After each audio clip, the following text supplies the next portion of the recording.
Hi everyone, welcome to our weekly live stream. As I get this started, I'm going to do all the marketing stuff before we get into it. Today is actually going to be the last stream where I'm going to be doing traditional work for a little bit. It was in celebration of my new Kickstarter, which ends in either 2 or 3 days. And I wanted the whole month of February to be traditional streams so I can give you an example more of the pencil sketches, my techniques, and things that are in the book. So as people are joining in, let me just finish up posting this everywhere and finishing up the marketing.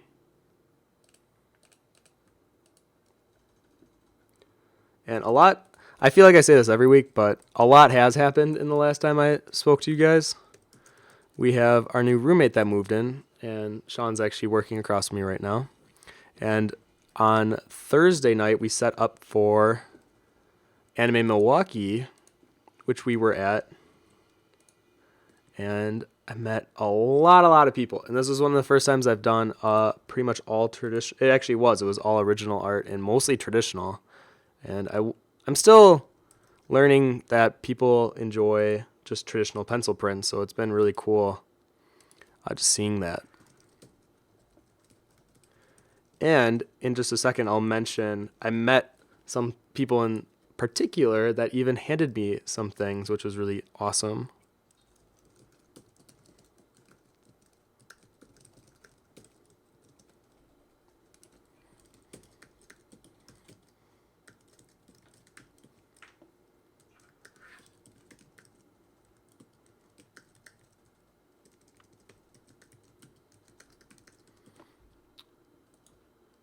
Okay, one more.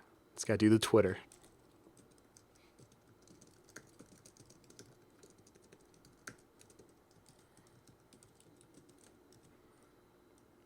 Oh wait, no, there is one more. I gotta do the gram.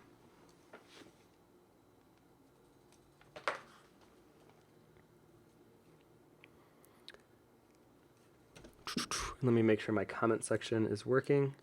If you guys have any issues with the audio, please let me know right away. I just set it up this morning, and it should be all good, but I just want to double check with you guys.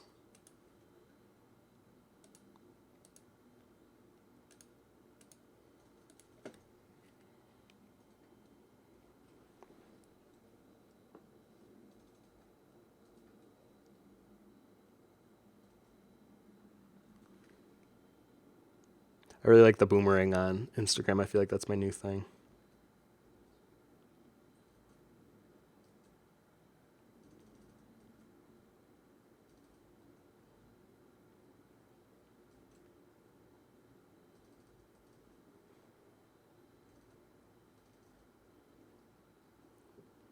Okay. And finished. Okay. Where's my little note? Oh, there we go. I always have my little sticky note guide. Okay, first things first. Hi everyone, I'm Tim Von Rieden, and welcome to the CG Cookie weekly Wednesday live stream. We do these every Wednesday at 2 p.m. Central Time, and that's -6 GMT. And the topic usually varies, and I usually post an hour or two before the actual stream begins. And a week in advance, I'll usually tell you what we're going to be doing for next week. And for next week, I'm pretty sure we're actually going to be doing one of your user requests, which was to do a deep sea, I think it was like an illuminated fish or a plant or something where it was underwater and you wanted to see how to paint that in digital. So I'm going to be doing that next week. We have a contest going on right now, the Lemon Made contest, and it is ending tomorrow. So if you have been working on it or maybe you just want to see the entries so far, click on the link below and vote for your favorite, because we also have a community award, so they win something as well. So be sure to cast your votes. The Sculpt box is still on pre-order, which I know I keep bringing this every week, but this is a starter box and kit, essentially, if you are interested in clay sculpting. This is something that I'm going to be tackling more this summer, but essentially, if you are interested, it comes with all the essential tools in clay, obviously, but the most important thing is it actually comes with a free 30-day trial of CG Cookie, specifically for the sculpting side of things, and Lisa is the instructor on there, and she has some fantastic tutorials. She really goes in depth, and I promise you won't be disappointed with the quality of those. So that is on a link below as well. I was at Anime Milwaukee this past weekend. I met a lot of cool people, and I just wanted to do quick shout-outs to Miss Chibi Artist, first for giving me this wonderful little sketch of Christina.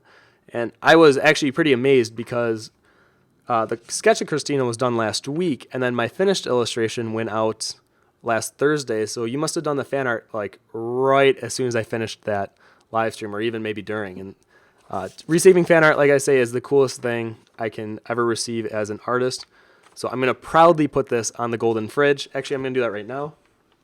Let's see. I'm going to put it in the bottom left corner.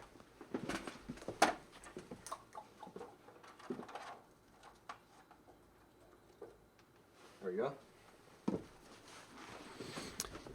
And if you want to make it on the golden fridge, I have my address below where you can send it to me. Or if you see me at a convention and there's something that you want to stick on the fridge so that everyone on these weekly live streams can see it, I would be proud to accept that.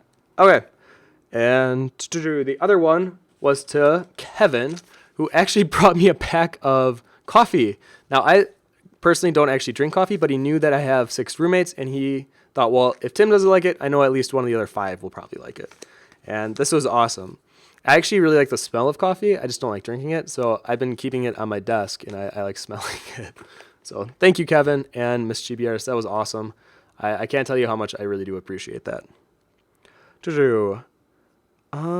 And the other things, I think that's most of what's going on. Oh, I guess for those who are interested, I feel like you have been following me work on this illustration for so long. Let me do a quick showcase for those of you who may not have seen it yet. This has been like a year in the making, and I'm glad that I can finally move on to the next. And I'm hoping that I will not only move on faster, but I will be able to also put it in more of like a tutorial format where I can show you step by step on how I do it. So let me switch my camera over.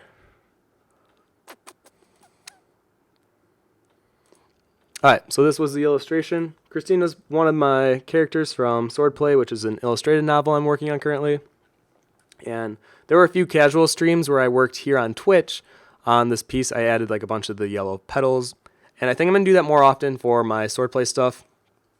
So even though I do these scheduled weekly Wednesday ones, I'm going to try to do a bit more casual streaming now that the Kickstarter is pretty much over and I can focus on just doing more drawings for Swordplay. So if any of you are interested in just turning on a Twitch artist like myself and you like to work alongside with me in the background and join the conversation from time to time, that is what I am planning from March on, along with a bunch of other conventions that I will be going at.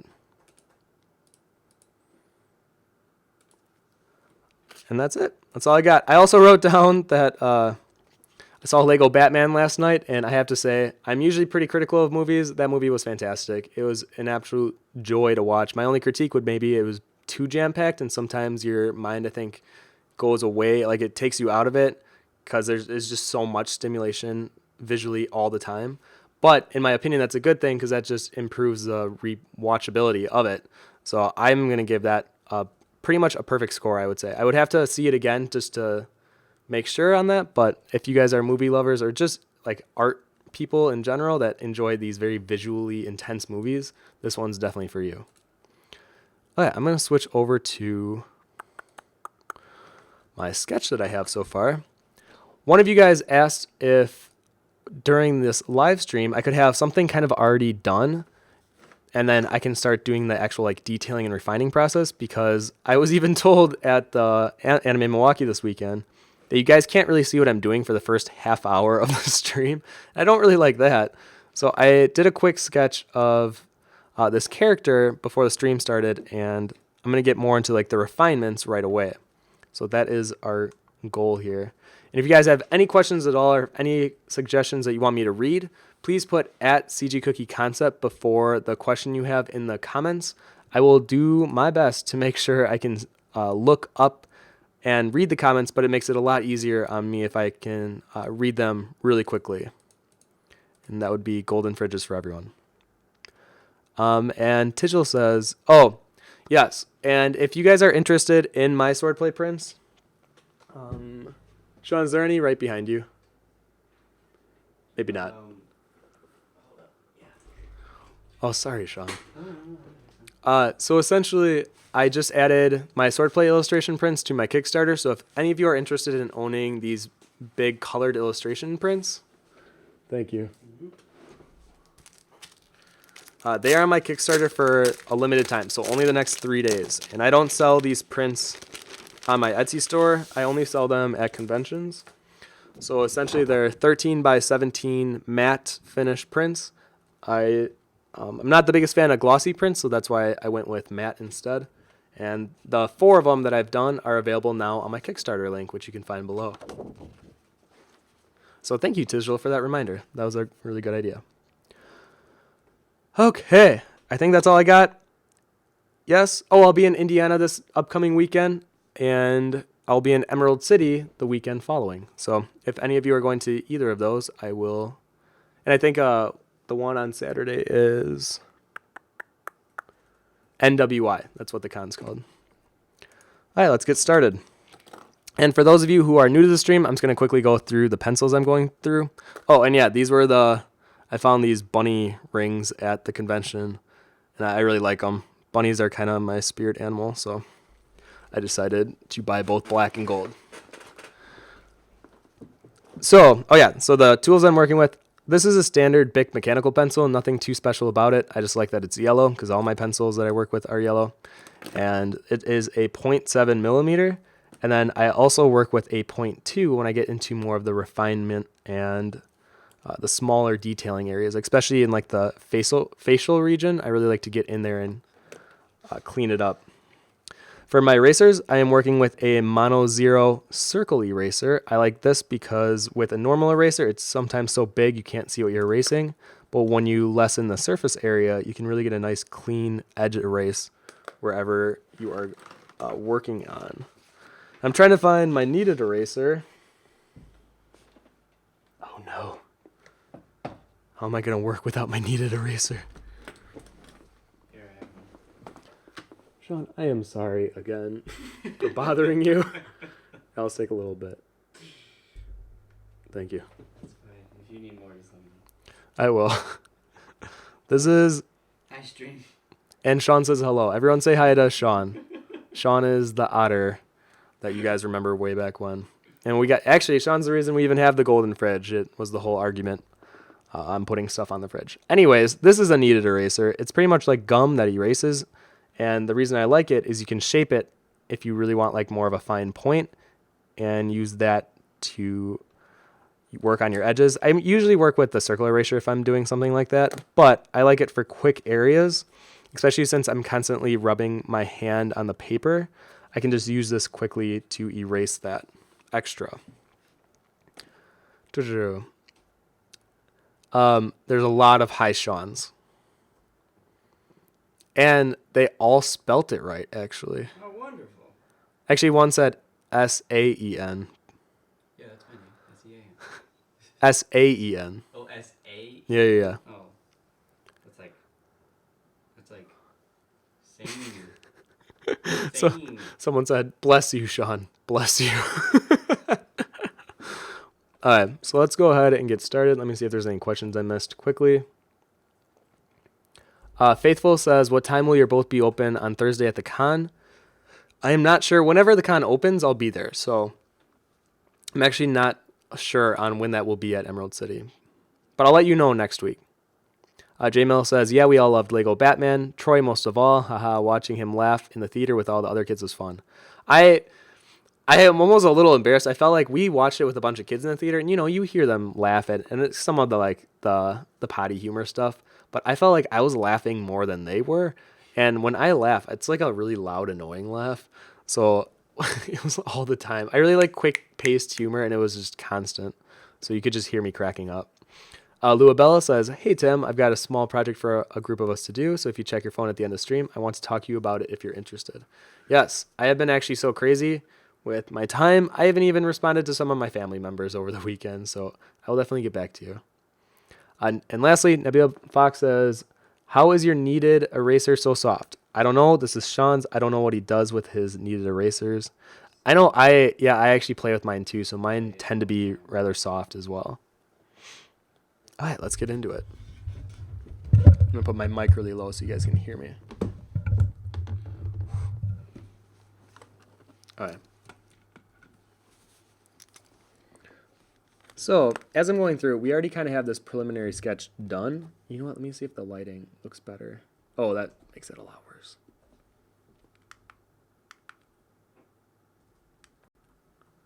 There we go. All right, so I pretty much have a lot of the foundation covered, and this usually takes like a half hour, especially if you've been on one of my previous streams. You can definitely see that it's not that hard laying down the foundation. It just depends on, like, if I'm not sure of the concept, then it will usually take a little longer. But since this is a character I've drawn a few times before, I kind of know what he's wearing and the placement of all the items.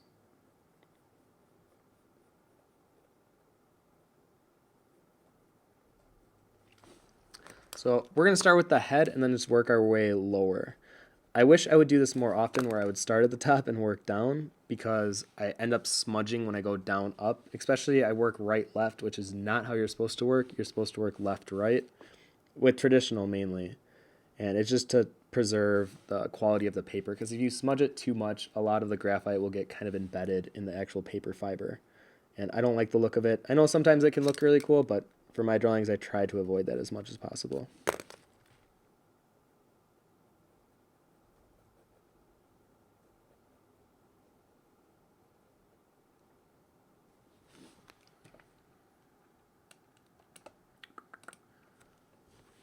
Beck's Creation says, "Hi, Sean and Tim. It was nice to meet you at Anime Milwaukee."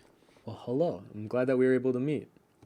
That's awesome. That I like meeting the people that not only watch the streams but follow me on Instagram and stuff. Just because, well, especially the ones on the stream, like you guys, I feel like I have conversations with. But on Instagram, like, even though the number might be something crazy, it's like, to me, it's not real. It doesn't feel like they're actual people. It's just a number. But then actually meeting people at these conventions or in person, I feel like then it established more of like a human connection, which I like. Because I'm really bad at keeping in touch with people, especially if it becomes overwhelming sometimes. Just Call Me Clarissa says, "Can you just give us some tips on creating your own characters? How many sketches did you draw to try out different hairstyles, etc.? How much world building did you do? Would you do before going and designing clothing and so on, etc., etc.?" I wish I had more of like an answer I felt more solid about. But I've been working on this story and these characters for so long that I can't give you a definitive answer. But I will say, definitely try out, especially with hairstyles, try out a few hairstyles. This character has gone through so much. He started off with like more of a Bieber cut, and then the older I got, the more I matured. I saw, and especially since I see myself in a lot of my characters, I felt like they grew up with me in some ways. So instead of this Bieber haircut now, he has more of this sort of simple coif, kind of like what I have now. And the reason that this character specifically I've attached to is because he was supposed to be like the filler character of the book. So he would be the Titus, the Sora, the Link, the character that essentially you can place yourself in their shoes and have like an instant connection. And maybe even as they're going through the world, exploring and seeing new things, you're kind of having that experience right alongside them.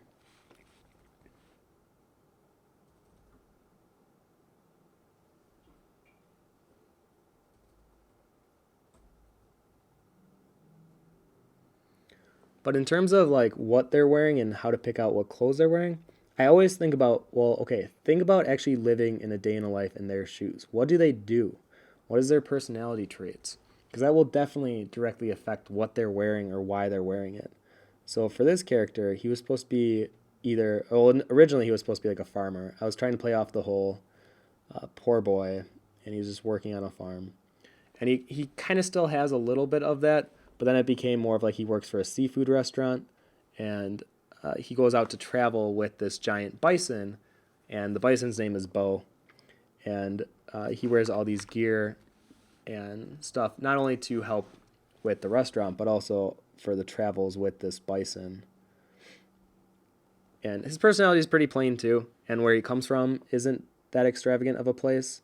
So immediately I think, okay, well, let's do more plain clothing, things that would be more wear and tear. It wouldn't be that pristine or clean or colorful or vibrant. And that's kind of where initially I went with it. And I was very inspired by, and I think it's probably a little obvious, from like Final Fantasy games or just RPGs in general.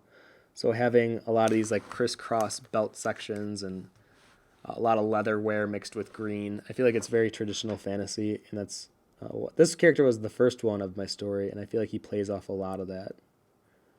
Where the other characters, I feel like have more of a modern touch. This character, his name's Tim, and I can explain in a little bit, but he kind of plays off more of the classic traditional fantasy look. And the reason his name is Tim is for a while I named him something different, especially in grade school. But then when we went to college, we were supposed to do this big assignment where we did our original characters, and I knew I was going to do swordplay. And it was funny looking at everyone else's assignments and how they made their main characters. It was very obvious to me that everyone's main character was just an outlet of themselves. I don't care what they said. I mean, it was very obvious to me. And I was like, you know what? I'm not even going to try to hide it. So instead of naming my character something different, I just named him Tim.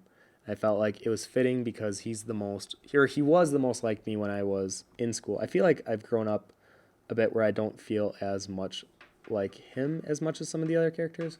But there's still a part of me that will always carry his sensibilities. And that's why I kept it. All right, so you can kind of see how we're refining that head shape there. I'm just going through, looking at different edges that can give a darker edge to, and then very confidently lay that down. That's something that I've learned with traditional, maybe more so than digital, is when you become confident with a placement of either a stroke or a line, you can do it confidently, because otherwise it might look a little shaky or chicken scratchy. And when I like to lay down my lines, I like them to read more confidently, because then it gives more structure to the actual character. Oh, there's a lot of questions. I'm sorry. Joe Pasor says, also I bought a mono eraser. Can you refill it? Yes, you can. I actually have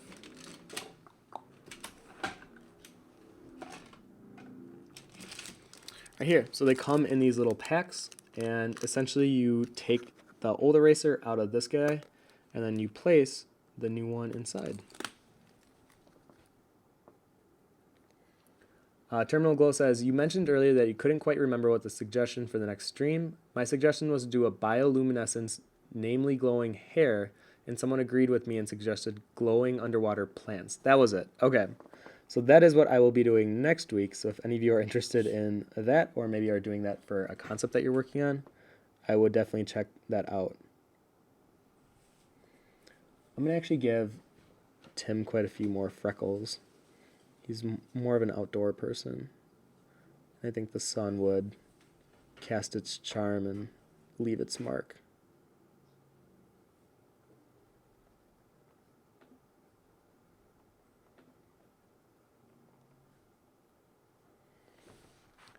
So we're just going to work our way down. Now this fabric, think of it more as like a thick cotton, and then underneath it would be a little thinner. So the way that I'm going to work with the shirt is even on like the edges, it won't be as like loose and flowy. It'll be more tight and taut. And that's because of the way that the fabric would wrap around the arm. It wouldn't have these crazy folds, and it would just be hanging off the edge. So I'm going to even just leave it almost like a straight edge there. And it can be a little more lumpy, so it gives a slightly more impression of fabric, but I'm not going to really bend and twist it that much. Same with the other side.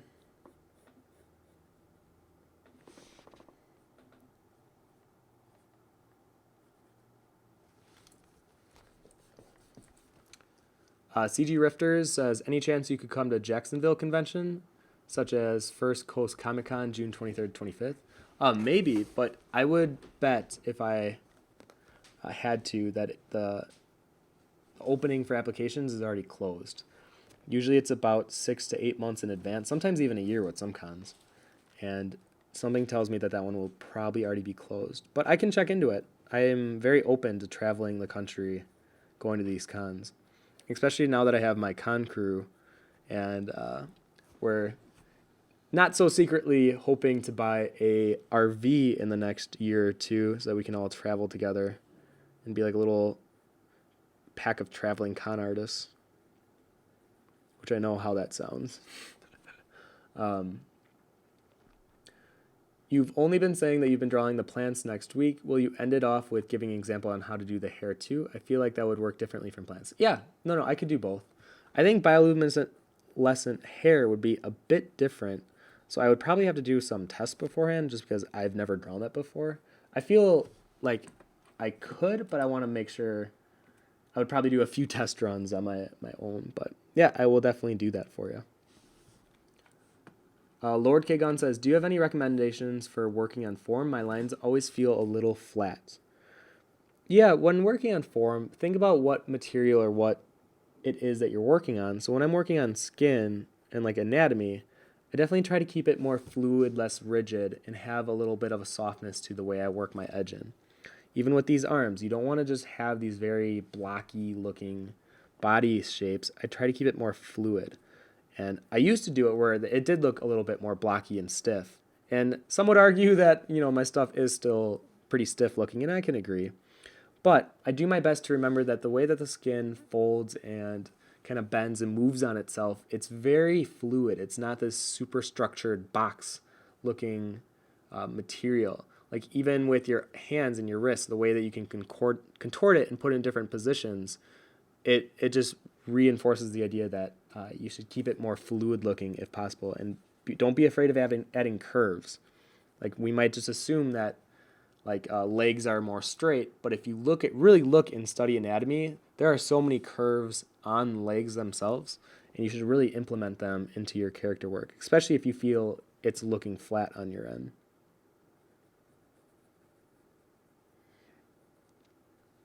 All right, so his hand is going to be carrying something over his shoulder.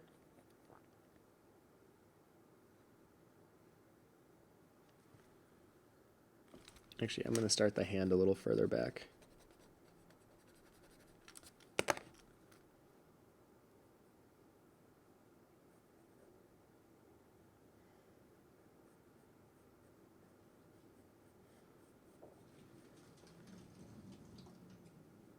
Now, I don't know about you guys, but it has been unusually warm in the northern hemisphere here in Wisconsin. So I hope you guys are enjoying a sunny day as well.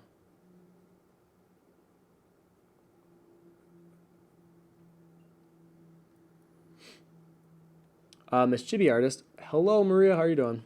Says, I was going to ask for tips on doing a con, booth setup, content, etc., but I think it would be better as a stream topic since I'm sure there's a lot to it. I'm just thinking about it since I'm considering doing Amkey next year.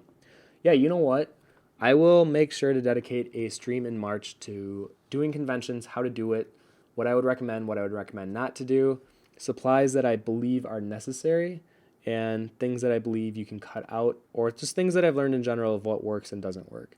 Because I think there's a few of you maybe that are also interested in doing conventions, and I will share everything that I've learned in terms of what has helped me the most in the past few years.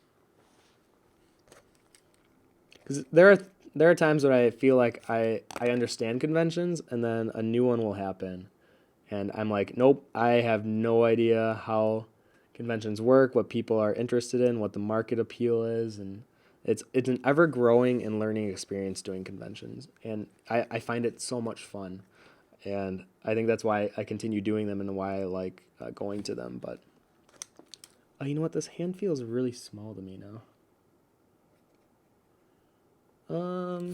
We might come back to this hand later. I'm not in love with it.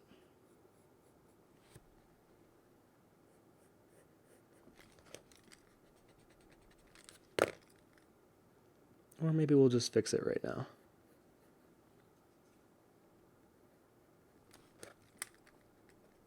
So you can see how I pull my mono eraser and I just quickly realign it to where I need to use it.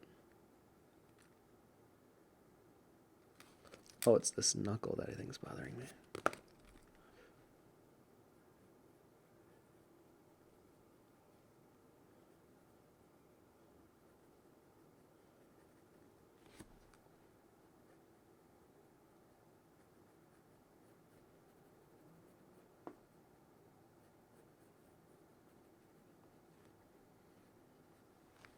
Yeah, we might come back to that hand. I'm not really feeling it that much. JHeart317 says, "Is this the guy from the character turnaround on YouTube?" I think it is. I think we have a couple of the turnarounds on YouTube though, so I would have to double check. But I do believe a while ago I did a turnaround sheet for him.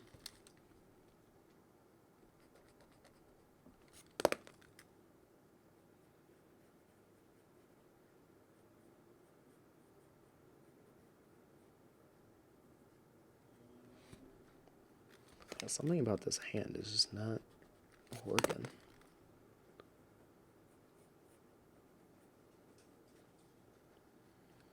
Yeah, usually when I get to an area where if I get stuck or if I feel like it's not moving as fluid, I try to move on because I feel like sometimes it breaks my momentum.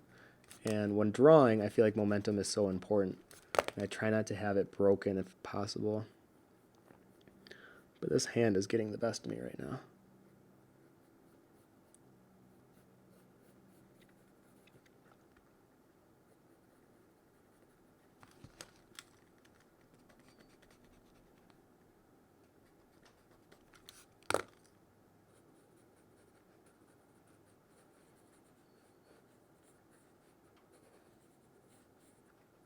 Yeah, I think we're going to come back to that one. Gypsy says, "Maybe because us here in Southern Oregon stole all your cold weather. Already an inch of snow." Wow. Yeah, that's surprising. It's like 70 here. Like, I don't know if it's 70. I think it's like 50 to 60. But it is really warm. Even I'm like, I can feel myself heating up in this room here. And we even have the doors open too in the windows. It'd be weird if I have to turn on the air conditioning in February. I feel like that's not something you hear a lot of in Wisconsin.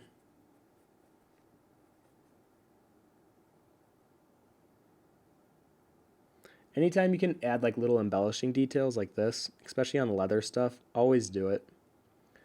It just adds that extra hint of detail.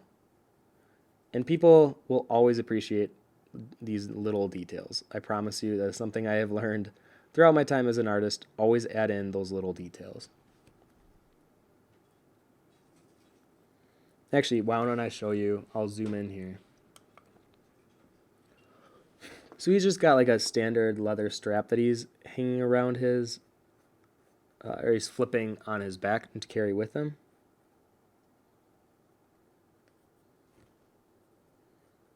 There's like a loop that goes over the belt.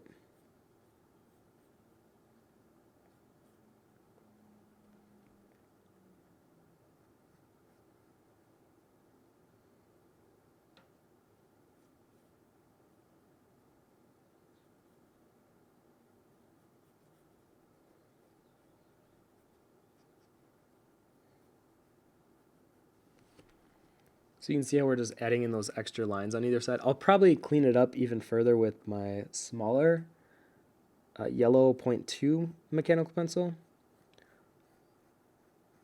And you know what? Maybe I'll do that now, just so I can give you a better. Because usually, if I'm working for real, if I'm at for real, if I'm working and I'm at a detailed area like this, I almost always will just switch to a smaller pencil and continue working from there.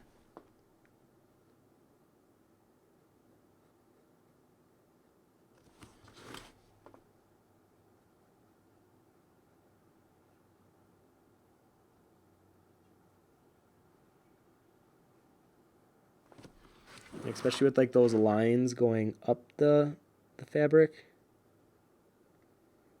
This pencil is great for just cleaning it up.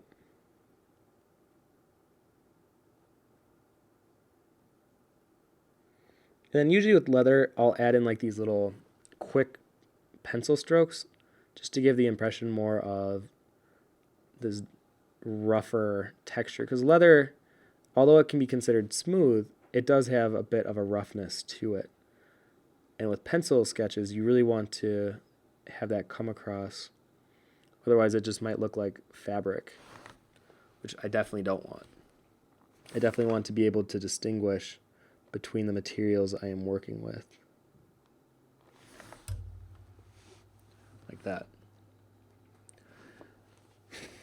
Alright, so for his neck piece, he's wearing this green, I don't know exactly what this would be called. I keep calling it a shirt, but it's a little thicker than a shirt, and this kind of a cut on the top here would be a little different. So I'm going to shape it out first, and I may add little strings in the front. Actually, I think I will. Or, you know what? Maybe I won't, actually. I usually drew... I go back and forth. Maybe I'll decide later tonight. But for now, I'm just going to shape it out, give it a nice edge, and we'll work from there.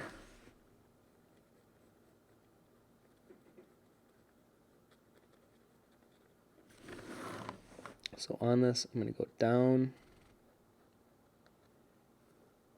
and then right next to it, I'm going to double line it. You're going to see me, if you ever watch me do traditional stuff, or I would just say general character clothing in general, I almost always will double line things if I can. I really feel it adds that nice touch of an extra detail.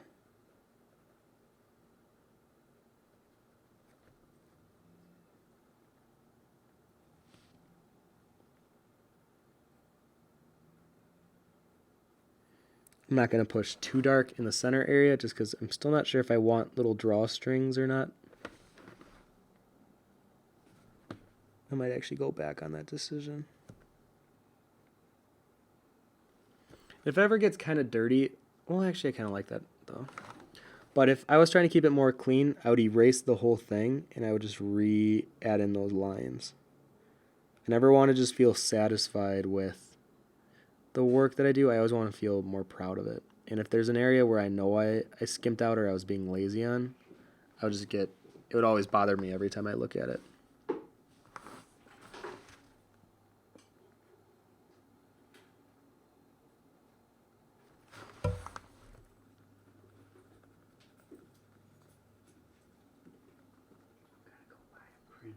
Are you really? Yeah. Good luck on your endeavors.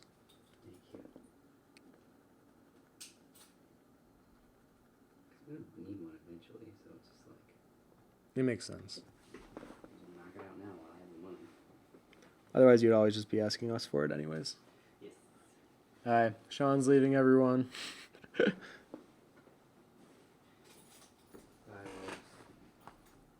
They say bye. A tunic, that was it. I think that's what he's wearing, a tunic.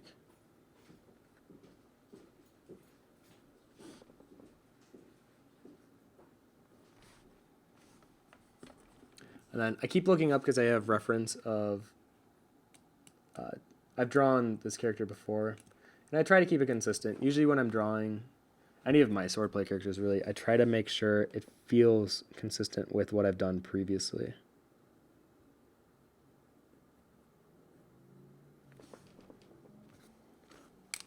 Usually I have a good idea, but maybe there was like a line or something that I added, and I want to make sure that it's added on the new drawing as well.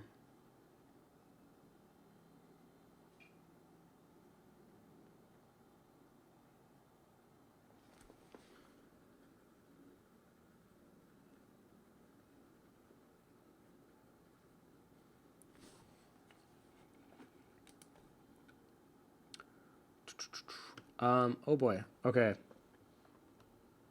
Levi Srith says, your render technique is so awesome. What exercise would you indicate to render like you? I don't know if I have an exercise technique so much. I usually like to shade in small circles or in cross hatching. So you'll see me do like these short little staccato lines, and then if I really am trying to get more into like a fine area brief like detail without letting the strokes be seen, I'll work in circles. So it kind of depends. If I want there to be more texture, I'll usually have these short pencil lines, and then if I'm trying to give more of a shading process where I don't want you to see the edge or the seam or just the pencil in general, that's when I'll work in those small circles.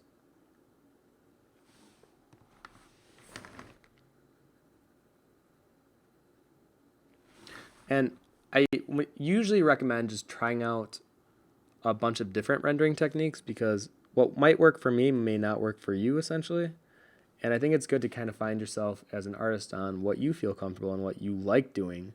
And you don't want to force yourself to draw in a style that you don't either feel comfortable with or that you don't even really feel you're that great at. Because for a while I thought realism was my thing and everything was going to have this realism touch. And then I realized that even though it's my underlying inspiration, I do like playing with more surreal aspects if I can. So don't feel like you just have to rely on one style, or don't get inspired by just one way of drawing. Try to find a few and then Frankenstein them together to create your own.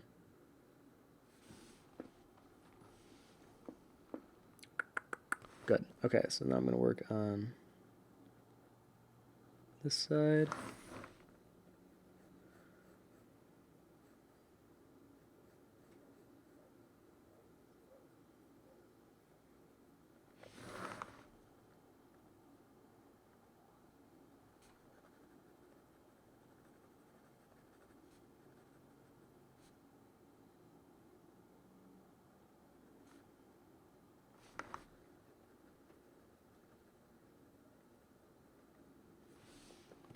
So you can see as I'm working, I can even feel my hand pressing on the paper and I'm smudging it already. So I gotta be a little more careful there. Right, let me zoom back up here. So before I work on this area, I'm gonna work on this arm and the shirt. It's kind of like the undershirting here. So this is when I usually like to look at reference of like a bunched up sleeve, just so I can see how the fabric would actually fold. I can usually envision it and just wing it. And on this one, I actually don't have that great of a reference, so I'm just going to wing some of it here. But just remember to keep it more scrumpled and imperfect looking. The more perfect it looks, usually the less realistic it will look.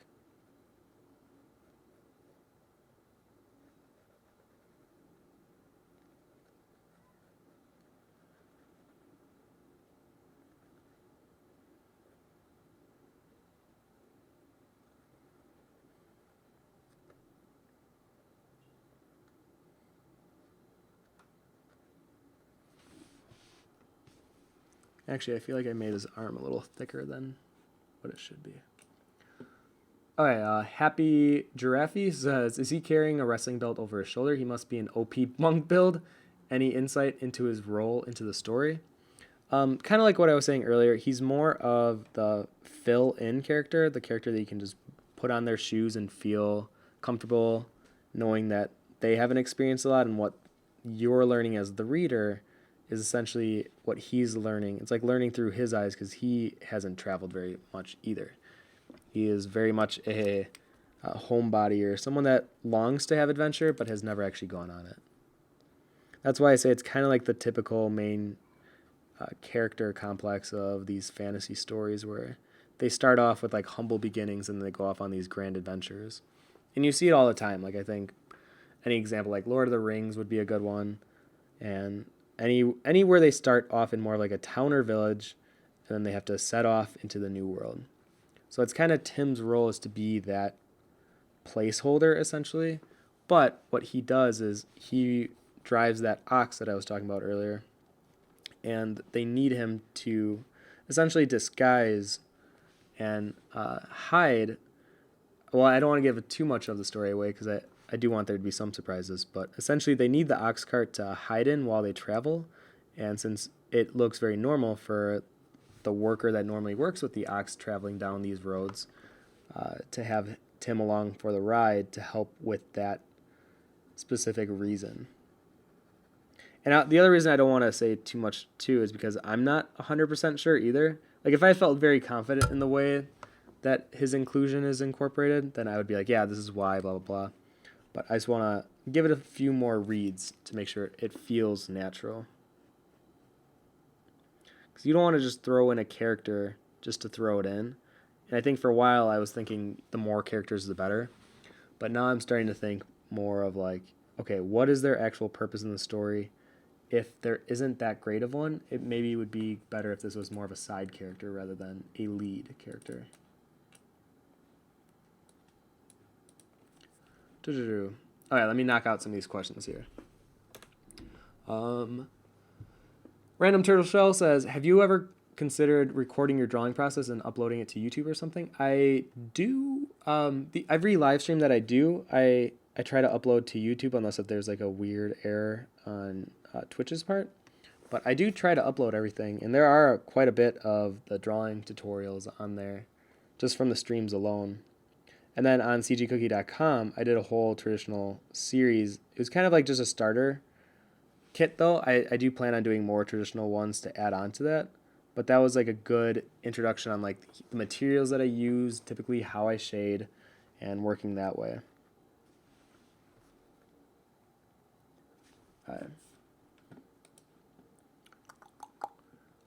Joe Pasora says, thanks for the hardcover update for the book. Happy face. I can't wait for it. But I know something has changed. In the book and traditional print tier, you can now choose between 10 different prints instead of 9. What changed? That was actually a misprint early on. And Kickstarter has this weird thing where you're not allowed to edit the tiers at all after you click launch and someone chooses that tier. So I have emailed Kickstarter. I have explained the situation on how it meant to say 9, not 10. Because originally there were going to be 10, but then I knocked it down to 9 to make it a little easier on the selection process. And once someone picked it, I wasn't able to change it. So unfortunately, that glaring typo still exists, and I can do nothing about it, unfortunately. But yeah, there was a hardcover update to the book. So if any of you guys are more interested in a hardcover, maybe the soft cover and that thing wasn't really your thing, then you should check out the new update because I just worked with my publisher on getting it into a hardcover status. So I'm really excited about that. I think it just needed it. It needed a little extra touch of quality.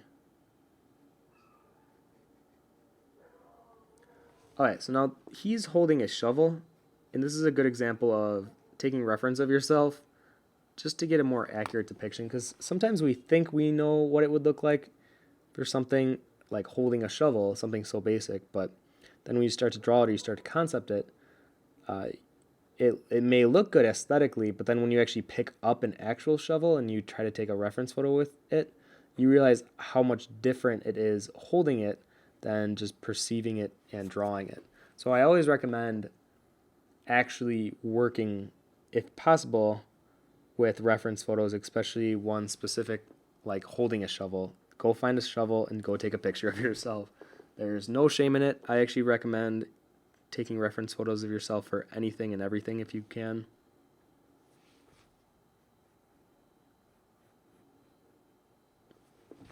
Let me zoom in so you guys can see this better. So he's got his whole hand wrapped around.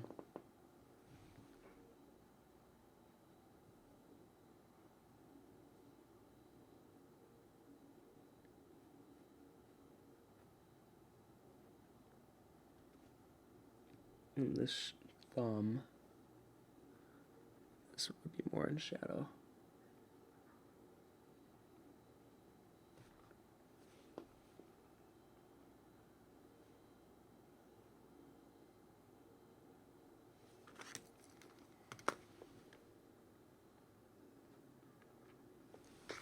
Like that.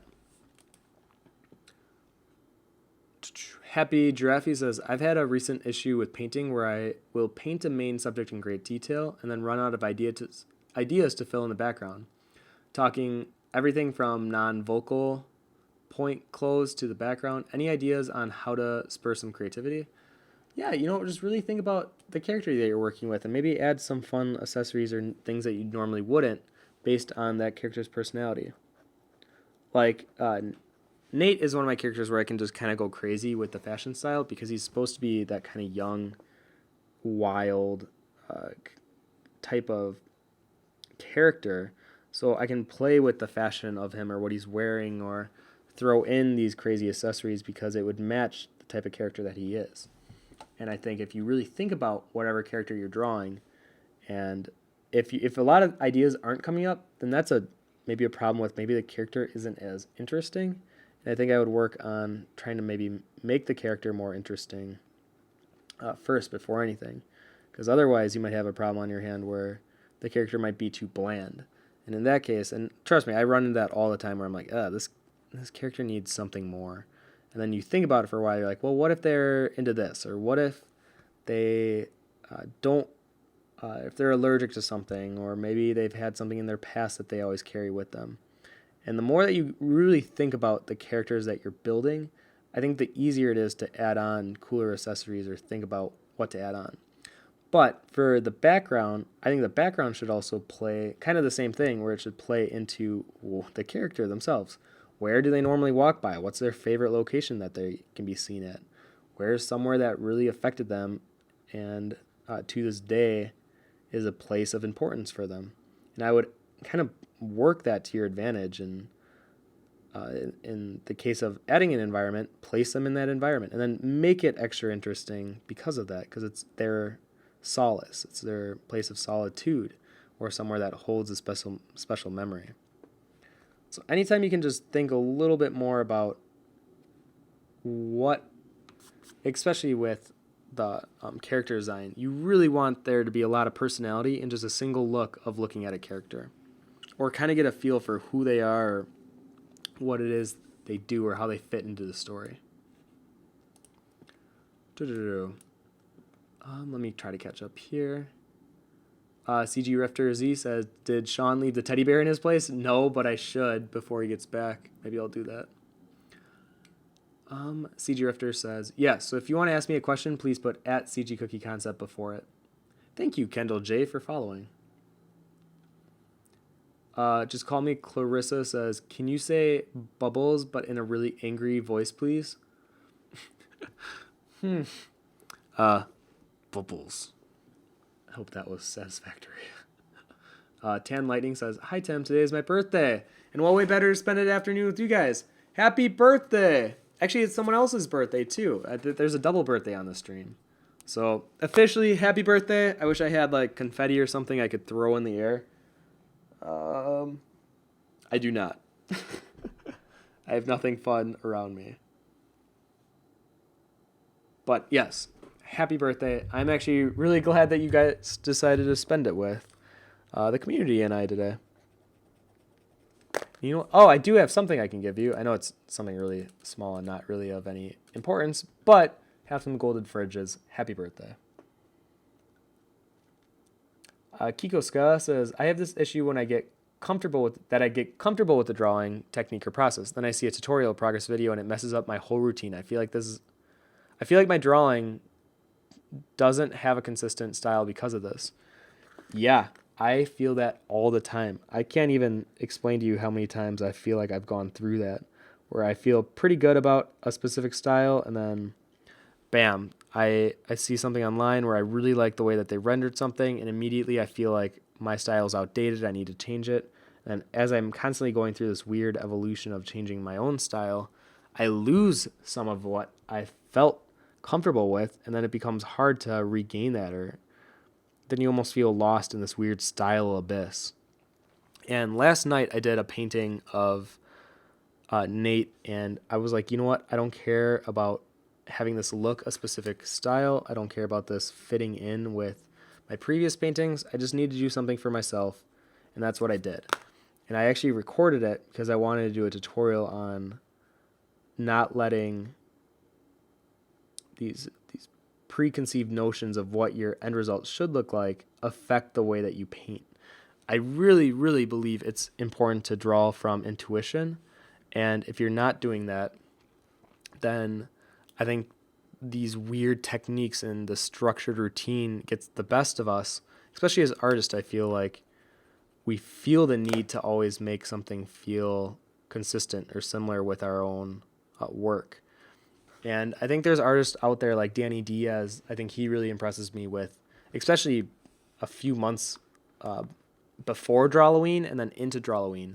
I feel like he was really pushing himself to try new things, and every drawing that he did or every painting that he did, it felt fresh, it felt new, and it felt different, but it still felt like his. So it was really weird. I really admired him for doing that, and I think it's good for us to try that as well and not feel so stuck or committed to a style when we want to explore or try different styles too.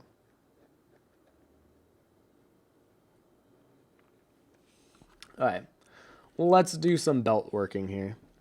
So this is the main belt that kind of wraps around his stomach area.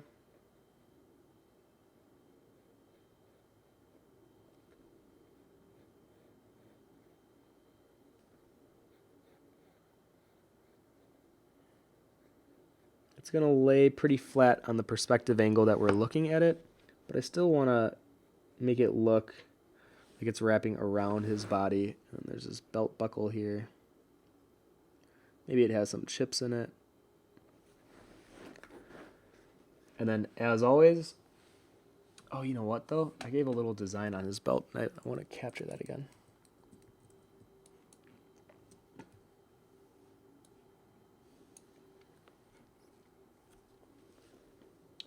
Okay, so on his belt, I did the double lining, of course. So why don't I do that first? Oh, you know what? Actually,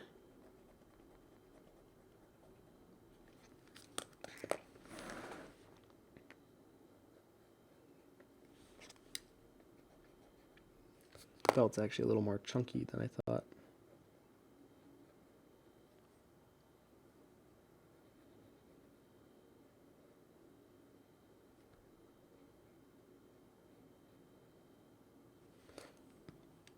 Yep, even on this end, it would go a little lower. Because the belt has to go, the buckle itself will go underneath of the leather and then over on this side.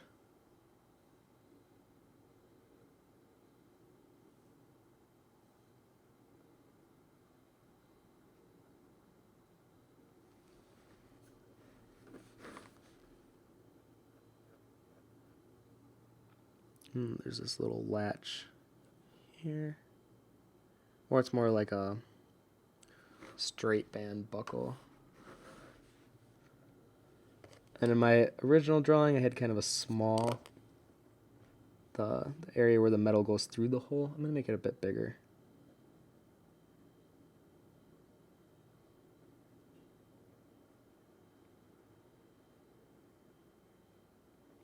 Something like that.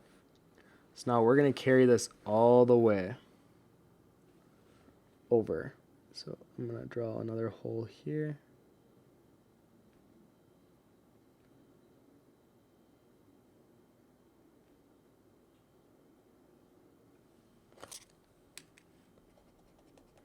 And I try to be consistent with the hole sizes here too.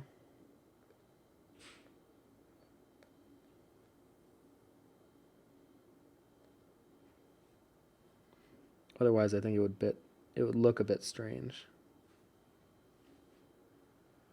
And you want to make it feel like this metal piece would be able to go through each of these so that they serve a function.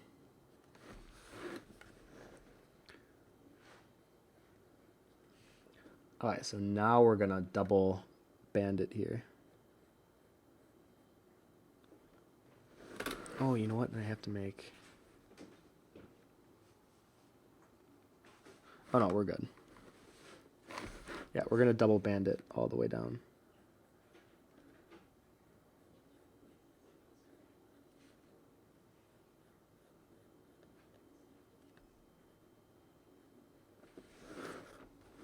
Like that. And then right underneath of it is this larger kind of leather wrap that goes around him. And you see it a little bit on the underside here.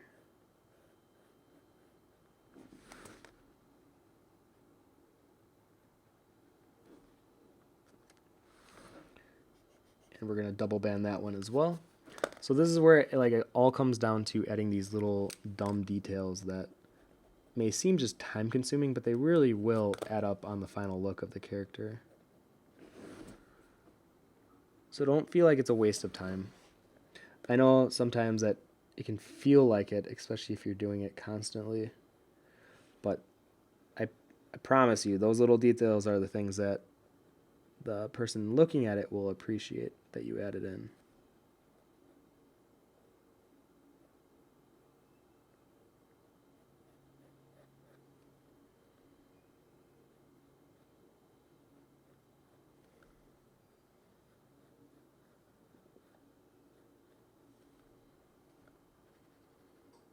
Same thing, I'm going to rough it up just a touch.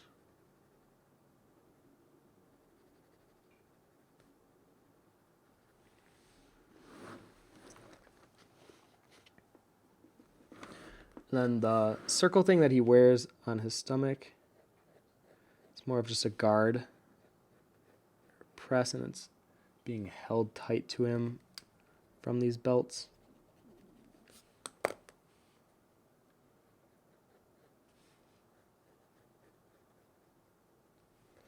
And I liked adding in like little stitching marks to hold it together. It just gives a bit more of that wear and tear and almost like handmade aesthetic. So I like having these very chunky stitch lines.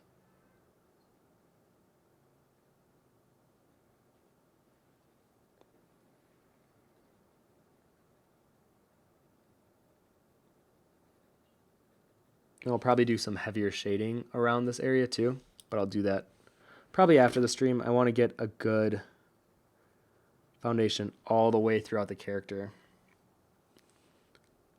And save the more refinement, or like the final touches, because those are like from decisions that I need to decide on if I like the look or not. But I want to show you guys as much as I can, and just in terms of what I know, or I feel pretty confident with the look of it. So I'm going to carry that all the way down. Okay, let's see how. Okay, so there's a belt that then crisscrosses, of course, right here.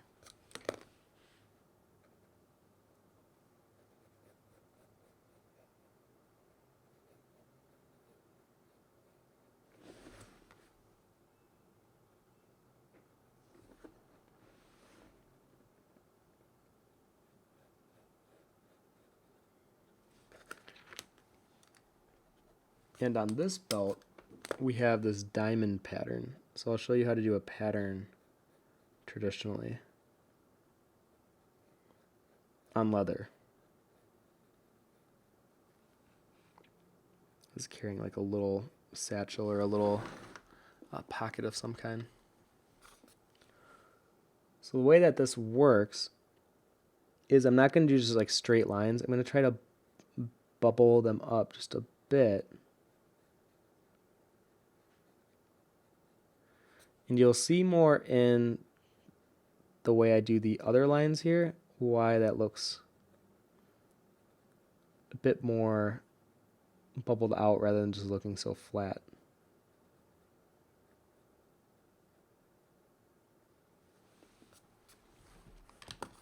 So then going backwards, I'm actually going to turn it this way.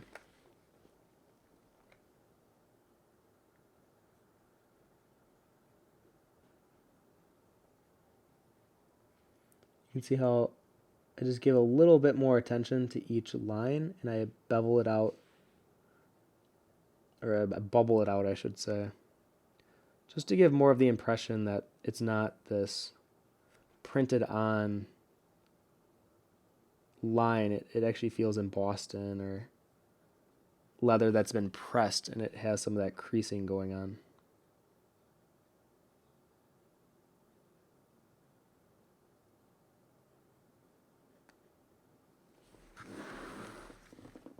Like that.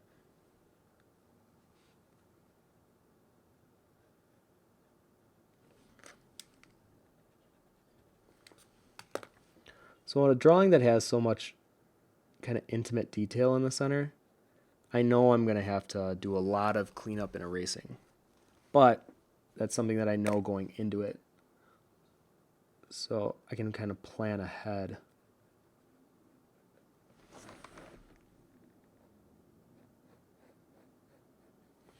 And work more light. And then when I get into like the really heavy detailing section, I will most likely go darker and push down harder. But right now, I'm still going to keep it fairly light.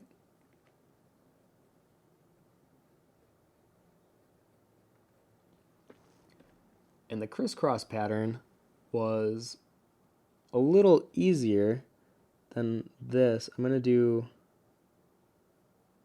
pattern going down this belt. Since this is like the prominent belt, I want to give it more detail. Oh, you know what? I did give it the center line. Okay.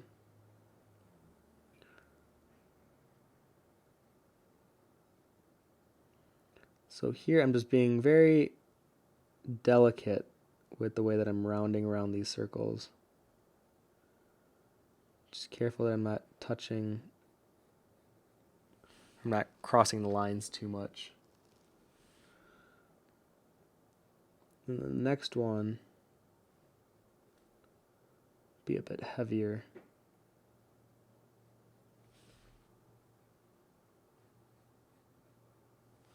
Like that. And then one more on this side.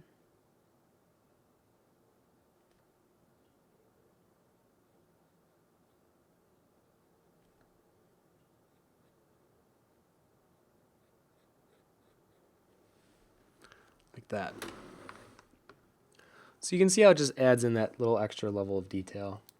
And you're going to just hear me repeat that all the time. Little extra level of detail. Even as I'm looking at it, I feel like I could even double line this.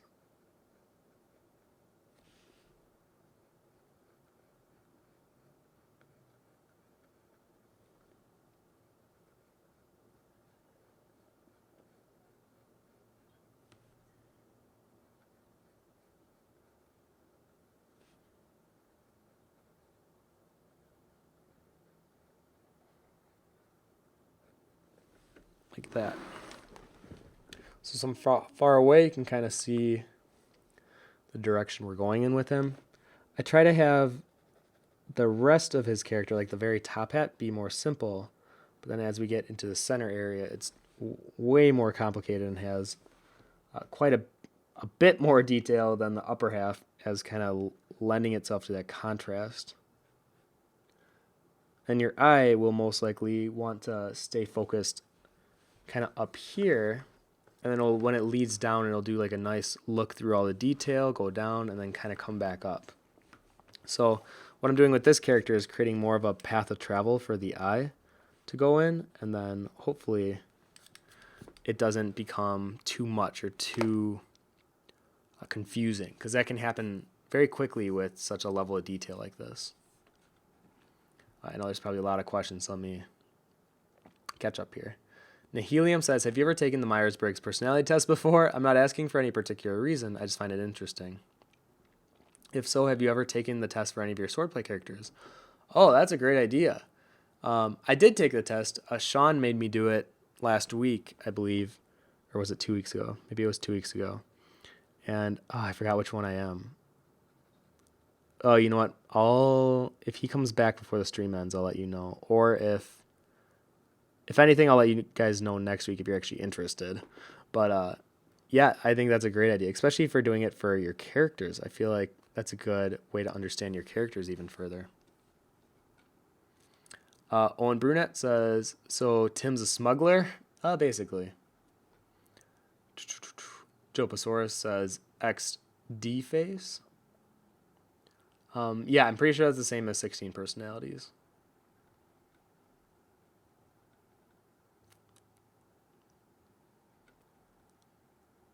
H_Henry says, what's your favorite clothing, accessories, or styles to add to your character? My favorite things are to add like 2 straps of some kind. I mean, you see it with my other characters. I love things that hang off the body, especially off the waist. I love very simple tops, but then very heavy set bottoms.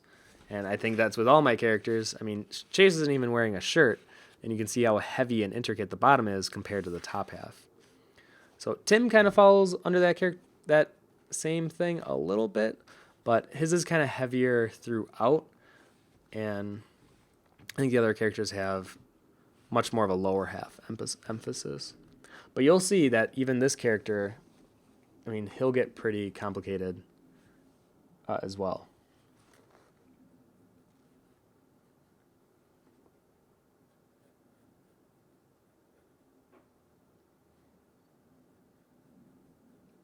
Okay, so I'm going to do, let me zoom in for you guys again. So I'm going to do this little pouch here, and then I'll keep going through. So depending on how long these details take me, I'm going to be doing the same thing even after the stream ends when I'm finishing this character, and I'll have him finished by tonight. So if you want to see the end result, I'll post it on my Instagram, which is @VonArt. If you're interested, that's where I'll post it. But he has a lot of these little intricate details, and I want to capture them all.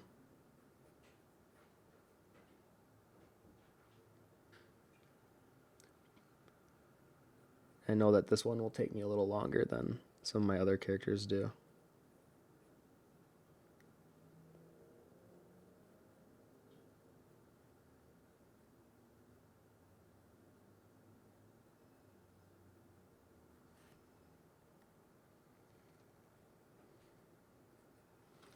Okay, this little pouch, the way that I drew it in my original drawing, it's definitely not a simple looking pouch.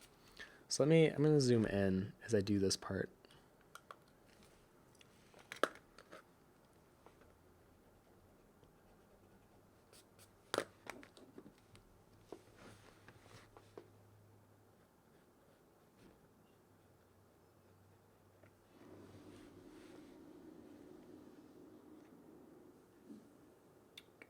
Okay, so it looks like I did a lining here.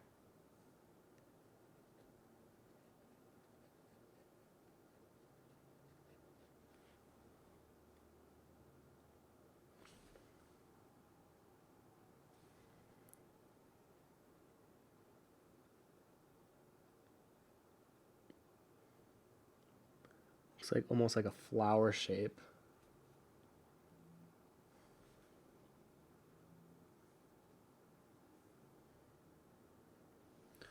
I had a very interesting design sensibility when making this character. Apparently I thought throw in as many little line details as possible.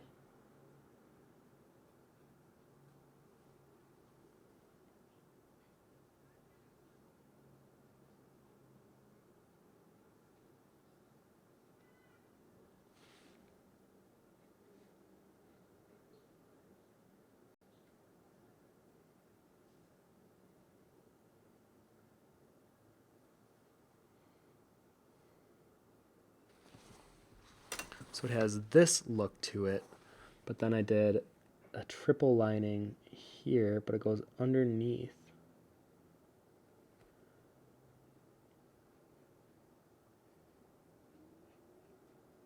It's one of those things where looking back, you're like, Tim, what the heck were you thinking? I mean, I like that end result. That's why I'm not going to change it, but I'm still like, what was I thinking when I first looked at that?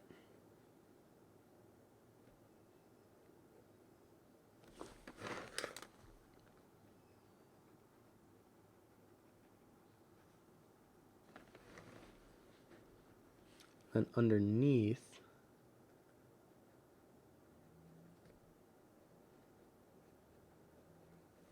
did something like that. So it's a very, I would say, a bit more of a crafted look to this leather bag. And the reason I think I like that is because then it gave more interest to, like, why is this more simple character carrying this more, I would say more elegant looking leather bag? Like, who stitched this for him? Why is he carrying it? What's inside of it? Why does it look like there's this lock type lever on it? So these are the types of things I like to add to my character to maybe ask the viewer on what they see or how they interpret it. Because I think the best character designs are the ones that aren't like the most straightforward or the most spoon-fed to the viewer.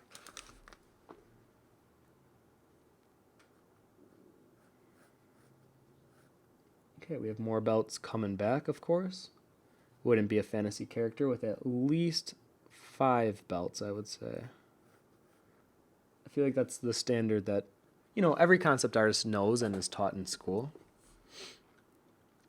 Oh,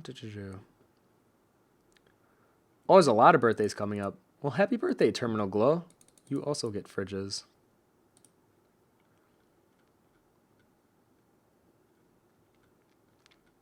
Let me catch up on concepts again, or on comments. A lot of fridges were given. Levi Surth says, Tim, when I try to draw a feature of the face alone or separated, I think it gets a decent result. But when I try to put them in the face, it doesn't look cool, or that it doesn't belong when you start to focus on the face. Please give me some advice on how to put features here. So when you're doing your face features, I mean, I like to keep mine more simple if you can't tell, but when going through, like, even I'm not 100% confident with some of the placements on here. I think the eyes feel a little high. I might edit that later. But when you're going through, just don't overthink it and try to go down to those things that we're always taught, like the eyes in the middle of the face, the pupils in the middle of the corners of our mouth. The ears shouldn't be bigger than the eyebrow to the nose. Actually, these ears look a little big. So like a part of me, well, actually I'm going to lower his ears. They're too high.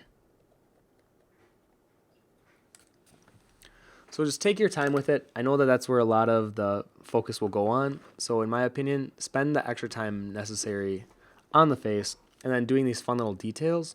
It's not so much about placement or proportions as it is in keeping consistent, making sure it feels like it's actually wrapping around a body. And then also, sometimes with function, a lot of the times fantasy characters don't have a function with some of their aesthetics. But it should feel made. It should feel like it makes sense why the characters are wearing that.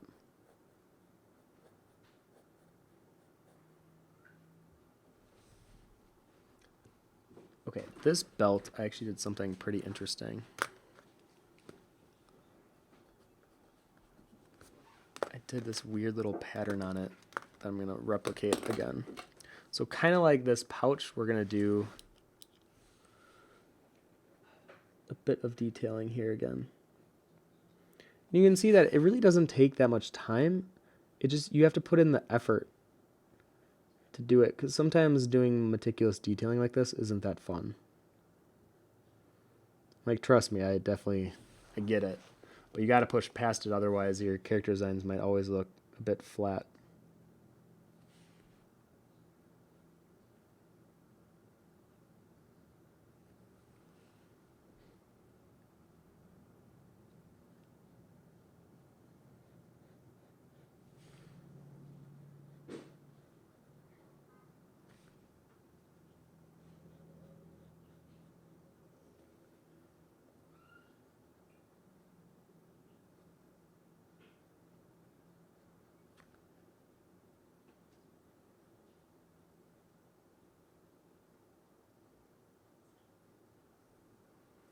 So I did kind of these overlapping arcs.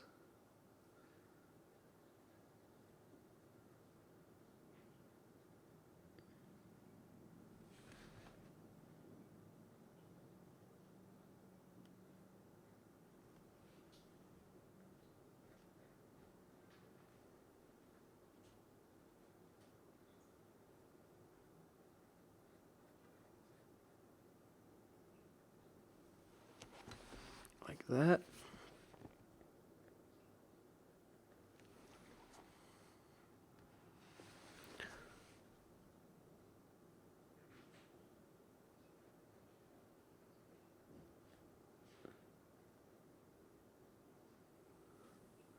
I'm going to carry some of these shapes down.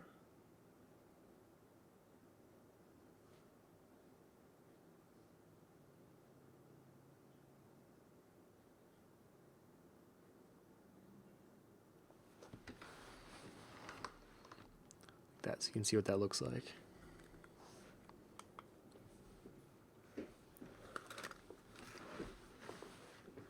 And we have one more belt. Oh, Sean's back without a printer. No, it's in my room. Oh. I want to set it up in there because I don't want to bug you over here. So. Oh. Common courtesy, Tim. You're just so considerate, Sean. You're the prettiest girl I know. And so humble. So then the second belt is actually going to be underneath of this first one. It's be a bit thicker, and then in this one also carries a buckle. So I'm making sure to carry that over here. Because I want it to read like two separate pieces of... You'll see it better once I actually start filling it in, but I want it to feel like it's actually wrapping around the body here.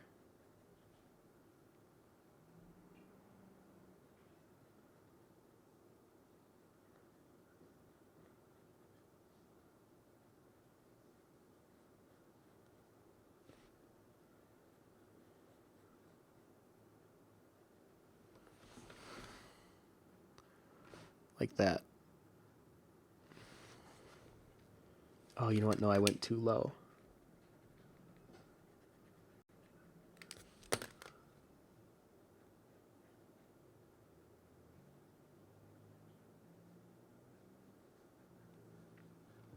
And then this belt was just lines.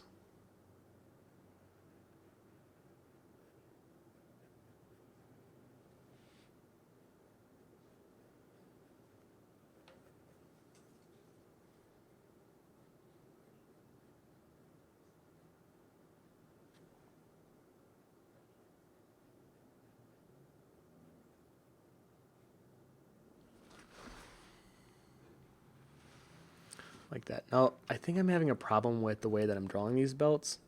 I'm making them a bit too straight lined. So like, I can already tell this bothers me. So I'm going to take my eraser, erase it out. Let's wrap it around the body more here.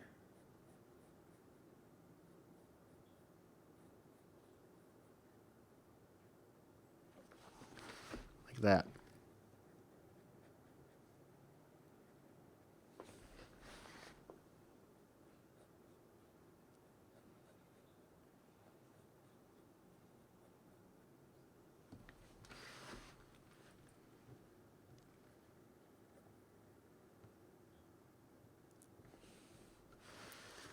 Oh, never mind, there's one more belt. That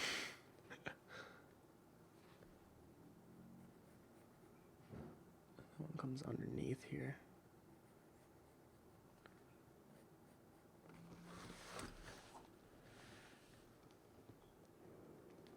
Like I said, it wouldn't be a fantasy character if we didn't throw in a bunch of different belts.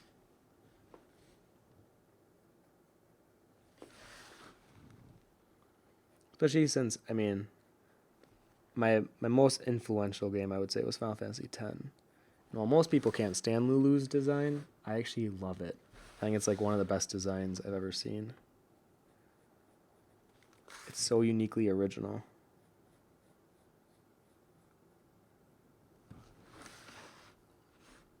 And there we go. So then we got that underneath belt. That's probably holding up this little packet that we can draw here.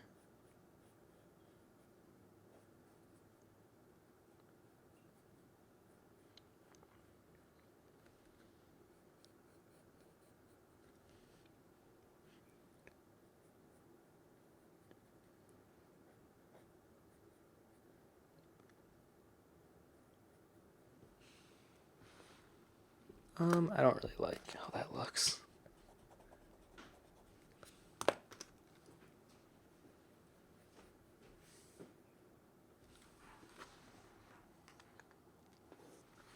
Like that. And then I'll carry this down.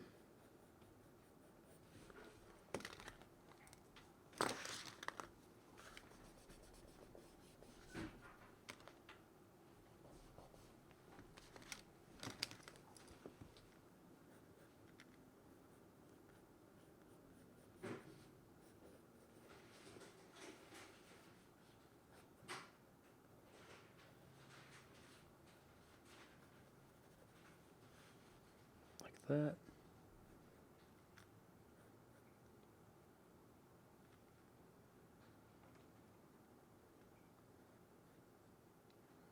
And he's got some embedding on his actual pants.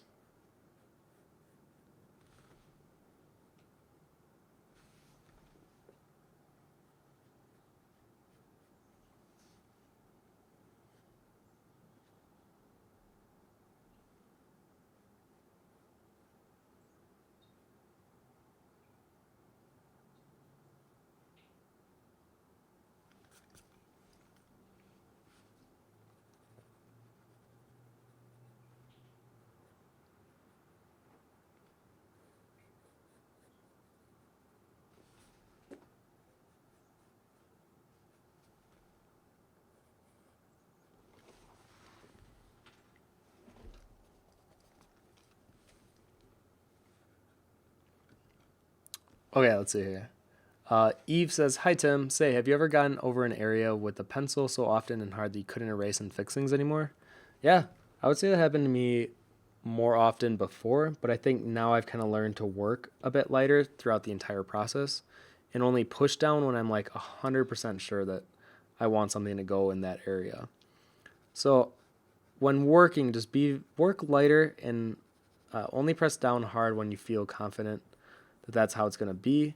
You definitely see a lot of like ink artists. They push down very hard on everything, or they don't have to push down so hard. Or even if with a traditional artist that does push down really hard, it's usually because they are more confident with the way that they're pushing their proportions or the way that they're structuring their character. So they have to be 100% on that's where something's going to be all the time. But with pencil artists, maybe it's just me, but I usually tend to work a little slower. And I think part of the problem is because of the security of knowing you can erase it. And I'm doing what I can to fix that. I try not to rely on that too much, but I definitely notice it within myself. And I think as a pencil artist, we have that security of knowing that we can do that. So sometimes we don't push down as hard, or maybe we do push down harder because we think we can erase it. But then every now and then you'll go to erase and then you can't erase it at all, and you have to live with it.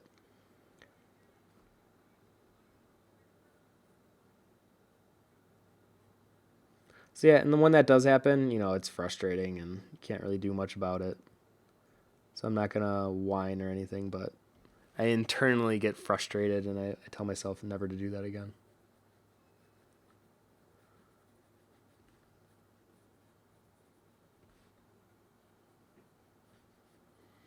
Okay, he's got one more belt around his leg, of course, because why not? There's a smaller one.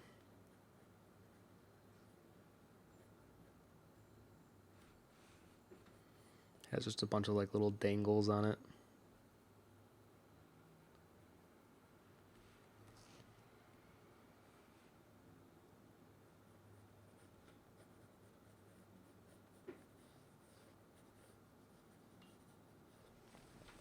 Oh, we got a lot of questions. Okay.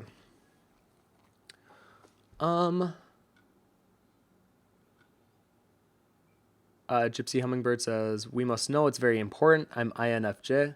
I will definitely let you guys know next week. I definitely felt very connected with what my results were, so I can tell you what that was." Joe Pasor says, "What kind of pants are you wearing?" Oh, I'm actually wearing pants that I took my reference photos of for this character in. I did a Nox cosplay from Mad Max a few Halloweens back.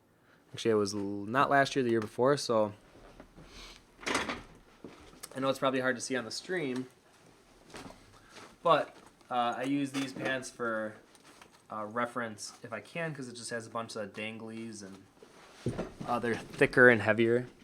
So I try to use them whenever I can for reference, and I felt like this character was a good example of when to use these pants.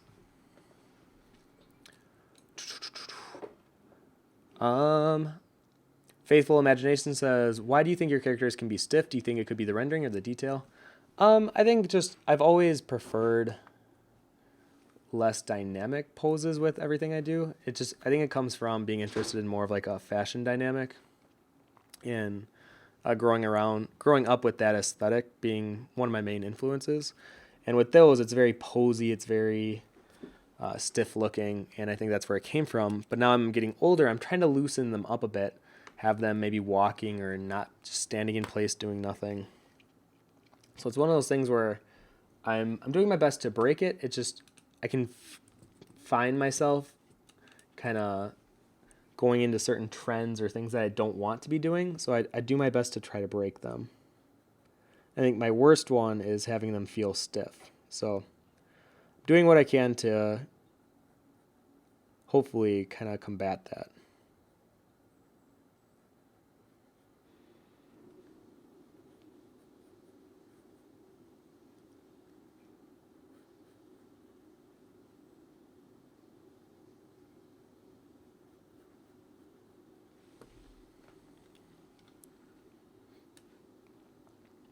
All right, let's see what else we got. Okay, we got like a half hour left. So I'm going to probably push along down to the boot a bit more.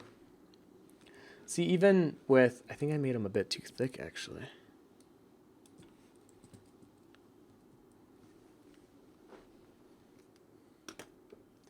Maybe if I try adjusting.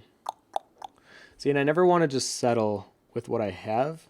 I always want to feel like I feel proud of what I worked on. Instead of if every time I look at it, I only see a mistake in it or somewhere where I feel like, oh, I could have fixed it, but I was too lazy and I didn't. I never, ever want that to be the case.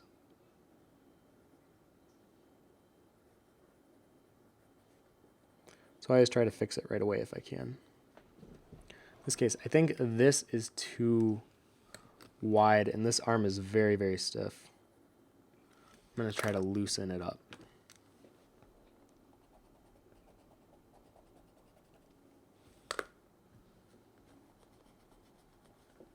And I know sometimes when I do stuff like this, people are like, no, that looked good. What are you doing? And it's like, well, no, it looked good, but in my mind, it didn't look great. And I can never just feel satisfied settling on something that I think I could improve, and I'm just kind of leaving.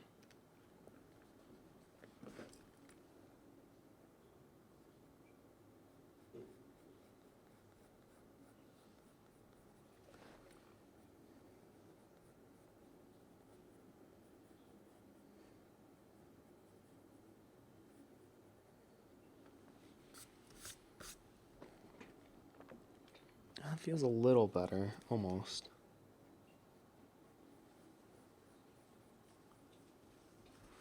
No, that feels worse.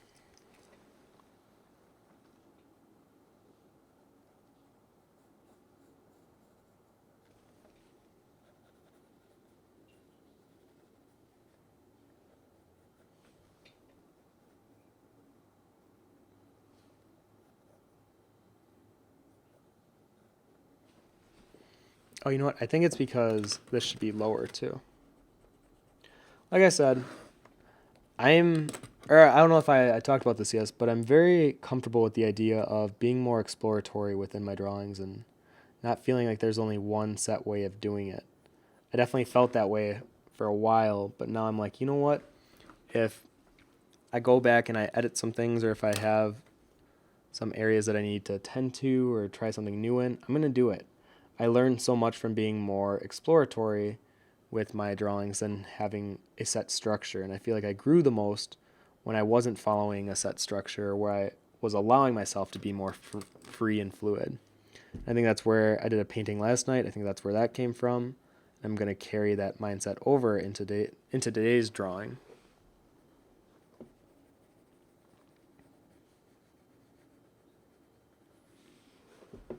So like that.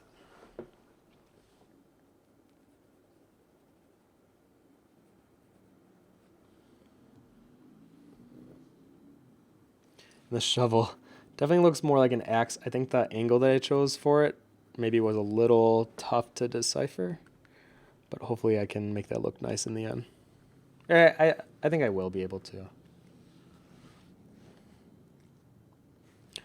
Okay, now he also carries a couple towels on him. feel it makes sense, being a worker type, to have a cloth or something to wipe your hands on when they get dirty or to clean up an area.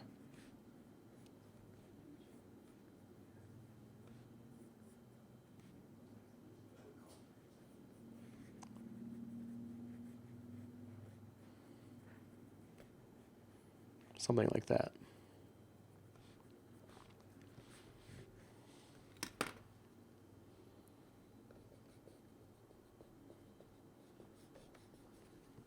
Erase that one, but I'm actually going to give him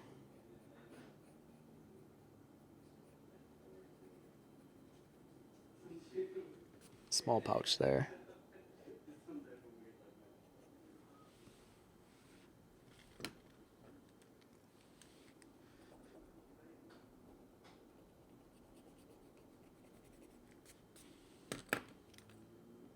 Okay. So now why don't I get started on the boot down here?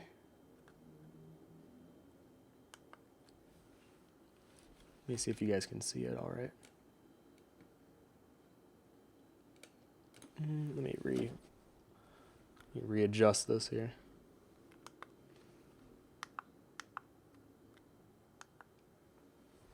Okay.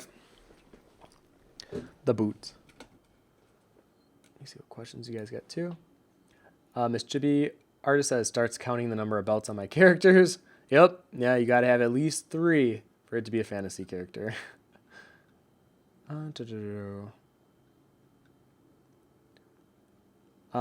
Satan Nikki says, did you change his face or hair? I remember it different in the character turn on video. Loving the new face more, to be honest. Yeah, I gave it a bit more of a square face. I think the more that I've just accepted that this character is more or less like me, I've just accepted that I have a very round, kind of chibi looking face. And my hair, I've never had that Bieber hair, so I just flipped it up and did more of like a coif. I still think the face is slightly off. There's something about it that bothers me. I can't tell what, but we're going to focus on the boots for now.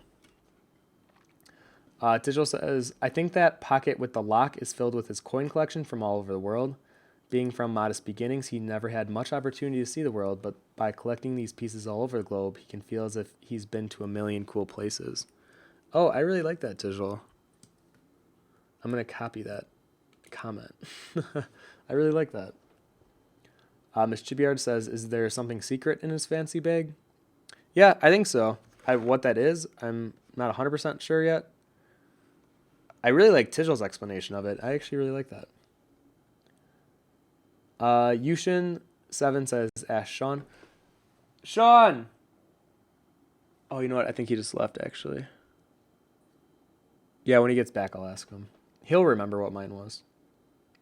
Nihilium says, I hope you add a moment of realism in your story where all the characters have to change clothes really fast for some reason, and the multi-belt folks end up holding up the entire group for like 10 minutes. Yeah, they actually will change clothes in the book. It was one of the things that I wanted very much from the beginning, and even things like having bathroom breaks, like things that you never hear or see. And I know that they don't hold much importance to the story or anything like that. I just feel like they give them a sense of realism that otherwise isn't there. It's implied, I guess, but instead I would like, someone on the trip to be like, guys, can we pull over? I really should have stopped at the last place we were at, but I can't hold it any longer. And then I just feel like there's so many little funny moments that can happen with something as silly as having to go to the bathroom. Or even like if someone doesn't shower for a little bit, they might get some BO and anything like that.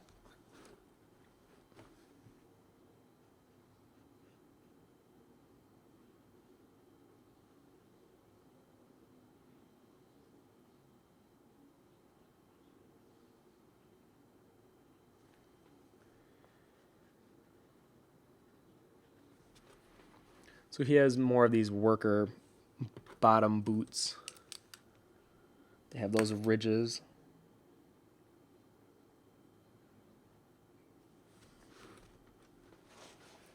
Like that. Okay, now as for his boots, I think I just gave him high toppers before.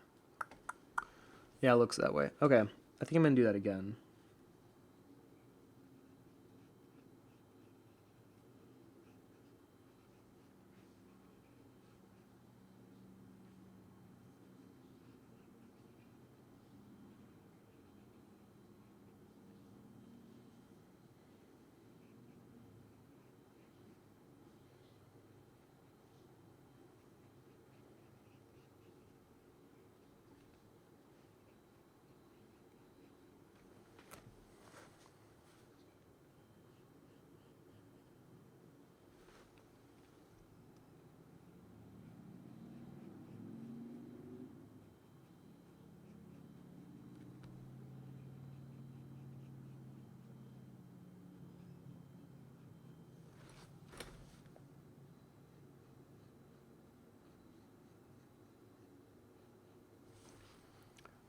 Oops, sorry, I went quiet for a second.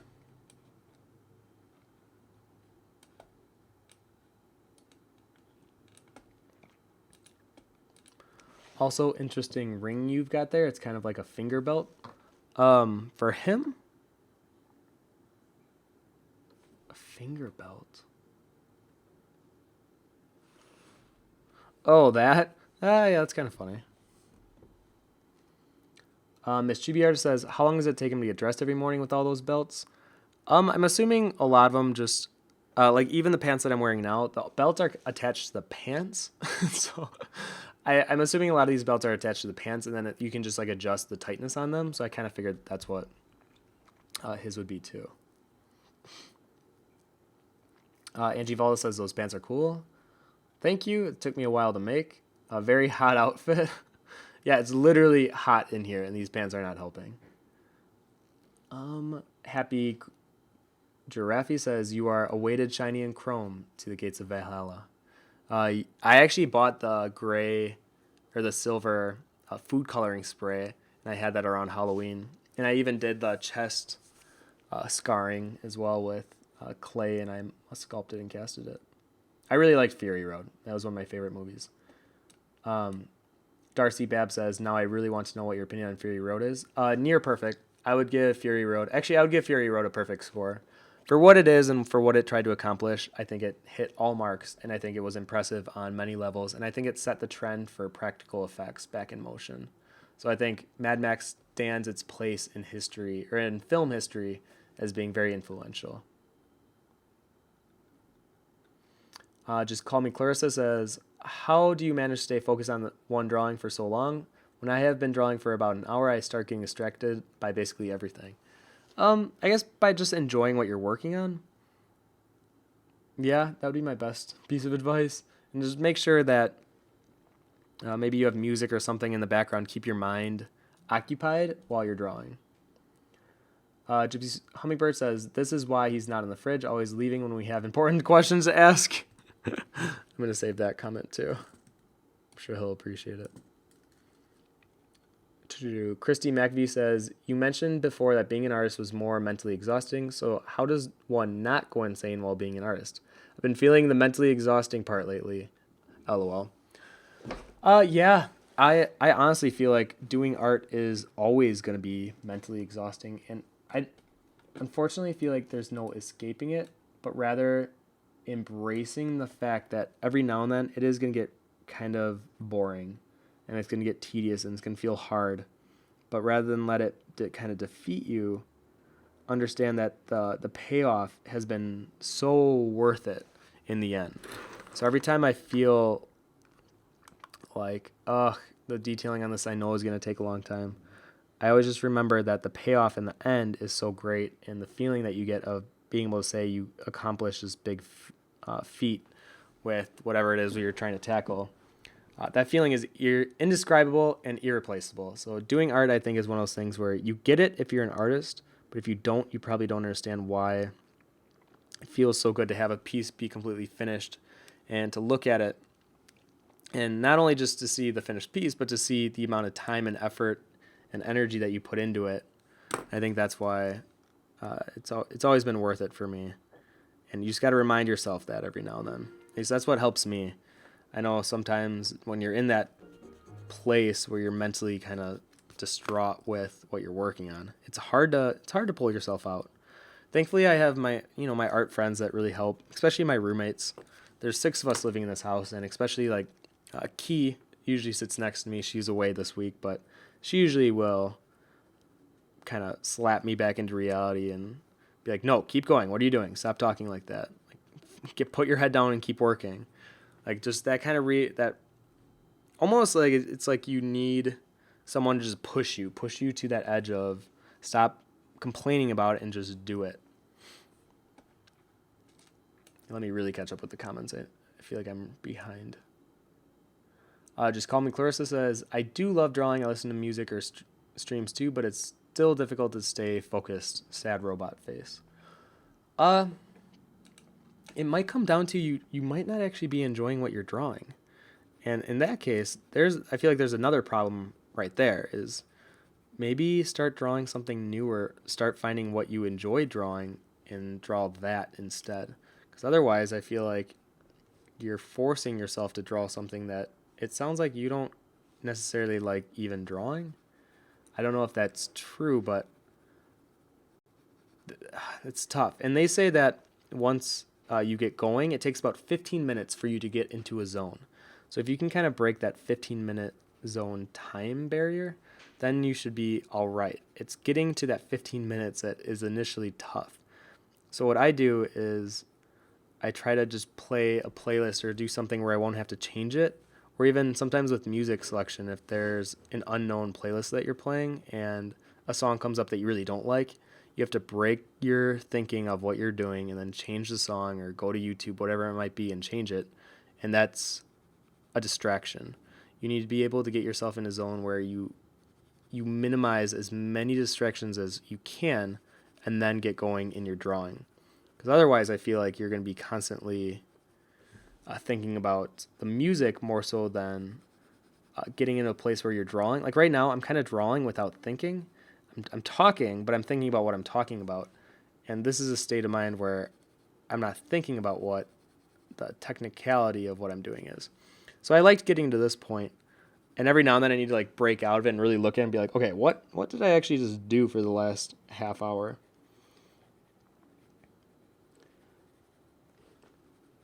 So always just remind yourself to try to get to that 15-minute point first and get to that point without having a lot of heavy distractions. Sometimes TV shows can be that heavy distraction. So just try to minimize that as much as possible if you notice that you're paying more attention to the TV rather than what you're working on. Or I feel like a lot of ours, the new thing is to put Netflix on in the background. Which, I mean, I definitely do, but I feel like I can just listen to it. I don't have to really necessarily watch it. So it doesn't distract me as much. But I've heard people say that they can't watch it or they can't have anything in the background because then they get too distracted and they focus on that rather than what they're drawing on. Oh, I think Sean's back. Sean! Oh, okay. He's on the phone, guys. Sorry.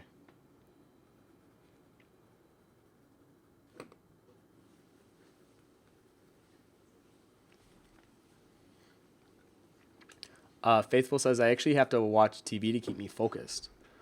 Yeah, I've heard that from artists too, where like they need some kind of background noise to help them stay focused on what they're drawing on. It really just depends on what kind of an artist you are. So the sooner you figure that out, the easier it is to decipher, okay, can I listen to something in the background? Is music better for me? Or can I watch TV without letting that be more of a distraction? All right, we got like 10 minutes left. Why don't I detail out...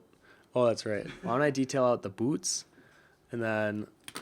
Oh, here, Tyler, we can do that really quick. All right, so for those of you who might be interested, CG Cookie actually sells its own brand of T-shirts on the site. I just didn't see you there. No, that wasn't casual at all. No, not at all. You'd be like, oh, are you streaming? streaming? I thought you were just talking to yourself. Oh, man. So these are the shirts that you can buy online right now. Very beautiful. I think there's something on the back. Probably not. No, there's not. I have a great memory. And it just has the CG Cookie logo on the front. And we actually sell sweatshirts and hoodies now. So if you're interested in one of these shirts and owning one, you can find that on the CG Cookie shop at cgcookie.com. Oh, and Sean... Are you streaming? That was a little better. They were asking... so they asked me if I ever did the 16 test personality or whatever that's called. Yeah. And I said I did it. I don't remember what I am, but Sean will remember because we have the same. What is it? ENFP. I am ENFP. Yeah, you are like one of the most extroverted. Because we're the same, right? Yeah, you and I. So that's how I knew he would remember because he's the same thing as me. So if you guys know what that is, that's what I am. I'd have to reread some of it, but the thing I think I learned most about myself is I'm more extroverted, and I did not. I guess I kind of knew it in my head, but I just never admitted it, just because I always thought I was more of the quiet kid. Not really. Anymore. That's true. And apparently, well, can it change? Oh, yeah, no, it can. Yeah, I remember reading that.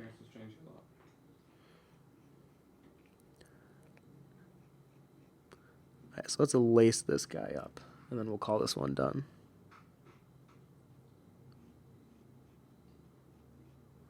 So here we're doing the over-under technique.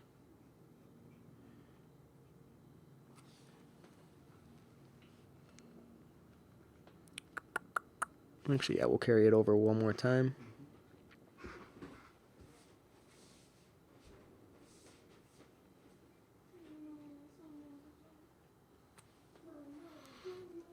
And then on the opposite edge, under, over.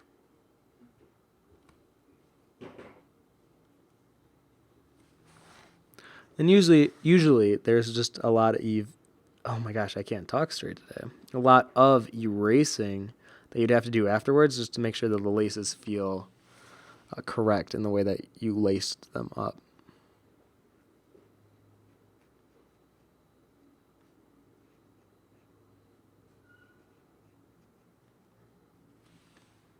Like that. And laces are another one of those things where you just got to take your time and just do it properly. Promise it'll look 100 times better if you take the time to actually make your laces look like laces.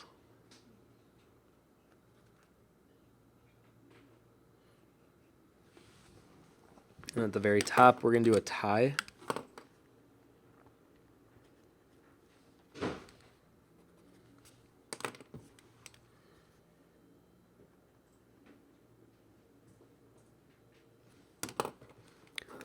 I'm gonna actually have the strings go more to the side. Rather than just have them hanging kind of boring, we're gonna float them to the side here. I think this is where I have more fun pushing realism into a place more where it's still rooted in realism, but you're just having a bit more fun with the dynamics.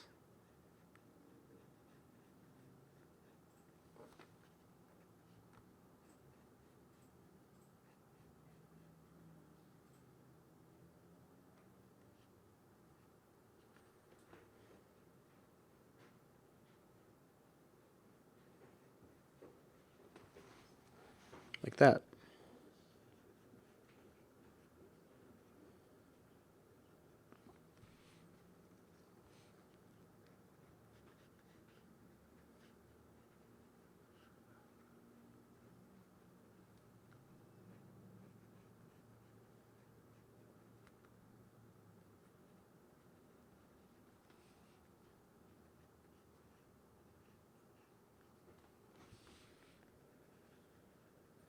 And you can add in some like scruff details. I actually like adding in these little dirt marks. You see them everywhere with the way that I draw boots.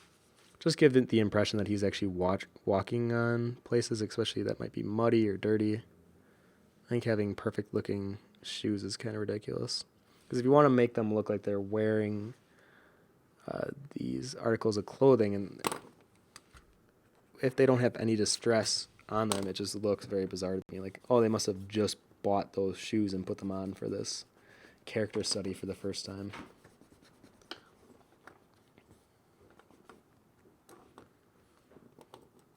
Like that.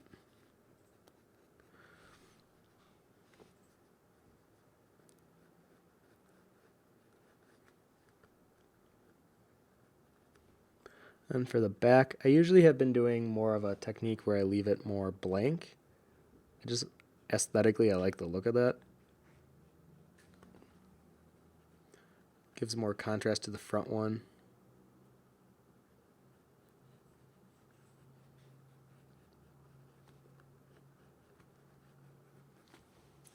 Like that. Let me zoom up here.